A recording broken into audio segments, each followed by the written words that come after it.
Hi friends, welcome to కల్కి kitchen Telugu. ఈరోజు recipe గోంగూర పచ్చడి. గోంగూర పచ్చడి అని చెప్పగానే నోట్లో నుంచి నీళ్ళూరని మన తెలుగింటి వాళ్ళు ఎవరైనా ఉంటారో చెప్పండి? ఛాన్సే లేదు. ఎందుకంటే రుచికరమైన వంటల్లో ఈ గోంగూర పచ్చడి ఒకటి. వేడివేడి అన్నంలో కాస్త నెయ్యి ఈ పచ్చడి కలుపుని తింటే రుచి అమోఘంగా ఉంటుంది. నాన్ వెజ్ ప్రియులైతే ఇట్లా సైడ్స్గా ఆమ్లెట్ వేసుకోండి. పక్కన చికెను మటను పెట్టినా కూడా వేసుకోరు. మొత్తం అన్నమంతా వీటితోటి తినేస్తారు. వీటి కాంబినేషన్కి కొంచెం పప్పు కూడా జోడిస్తే ఇంకా అదరగొడుతుంది.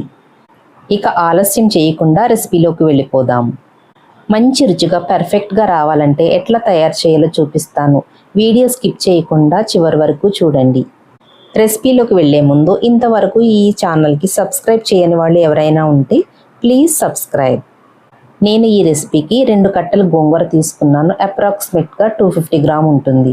కాడల నుంచి ఇట్లా వేరు చేసుకున్న గోంగూర ఆకును 2-3 సార్లు శుభ్రంగా కడుక్కుని నీళ్లు లేకుండా ఒక పక్కన పెట్టుకోండి. ఓన్లీ ఆకు మాత్రమే ఉండాలి, కాడలు అస్సలు ఉండకూడదు.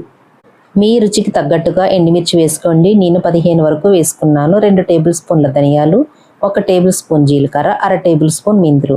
ఇవి నూనెలో కాస్త దూరగా వేయించుకోండి. 1 టేబుల్ స్పూన్ ఆయిల్లో సిమ్లో వేయించుకోండి. మధ్య మధ్యలో ఇట్లా గరిటెతో తిప్పుకోండి. ఎర్రగా వేగాయి. స్టవ్ ఆఫ్ చేసి వేగిన వీటిని ఒక ప్లేట్లోకి తీసుకుని చల్లారబెట్టుకుందాం. క్లీన్ చేసి పెట్టుకున్న గోంగూరను ఒక కడాయిలో వేసి సిమ్లో పెట్టి గరిటెతో తిప్పుతూ ఇట్లాగా మగ్గనివ్వండి. అడుగంటకుండా పైన కింద ఇట్లా గరిటెతో తిప్పుతూ ఉండాలి. ఆకంతా మగ్గి ఇట్లా గుజ్జుగా అయిన తర్వాత స్టవ్ ఆఫ్ చేసేయండి. చల్లారిన ఎండుమిర్చి ధనియాలను మిక్సీ జార్ లేదా రోటిలో రుచికి సరిపడా ఉప్పు వేసి పౌడర్లా తయారు చేసుకోండి. ఉడికి చల్లారిన గోంగూరను ఇట్లా రోటిలో కాస్త దంచుకోండి. లేత ఆకు అయితే ఇట్లా దంచాల్సిన అవసరం లేదు. ఇది కాస్త ముదురు ఆకు గురించి దంచాల్సి వస్తుంది. రెడీ చేసి పెట్టుకున్న పౌడర్ని ఈ గోంగూర గుజ్జులో వేసి మొత్తం అన్నీ బాగా మిక్స్ అయ్యేలాగా కలుపుకోండి. ఉప్పు సరిపోయిందో లేదో చూసుకుని అవసరమైతే ఈ స్టేజ్లో ఉండగా యాడ్ చేసుకోండి. మీకు ఇష్టమైతే ఈ స్టేజ్లో ఉండగా పచ్చి ఉల్లి ముక్కల్ని కూడా యాడ్ చేసుకోవచ్చు. రుబ్బిన ఈ పచ్చడిని ఇప్పుడు తాలింపు పెట్టుకుందాం. ఒక కడాయిలో 2-3 టేబుల్ స్పూన్ల ఆయిల్ వేసి వేడెక్కనివ్వండి.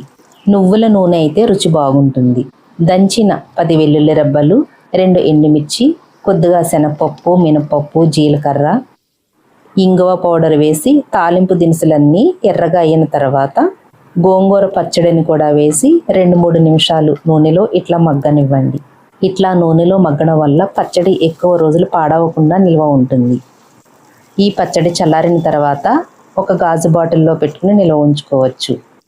ఈ గోంగూర పచ్చడి ఆరోగ్యానికి కూడా చాలా మంచిది.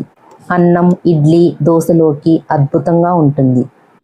ఎంతో రుచికరమైన ఈ గోంగూర పచ్చడిని మీరు తప్పకుండా ట్రై చేసి మీకు రెసిపీ ఎట్లా వచ్చిందో కల్కి కిచెన్ తెలుగులో కామెంట్ చేయండి. ఒక లైక్ కొట్టి తెలుసున్న వాళ్ళకి షేర్ చేయండి.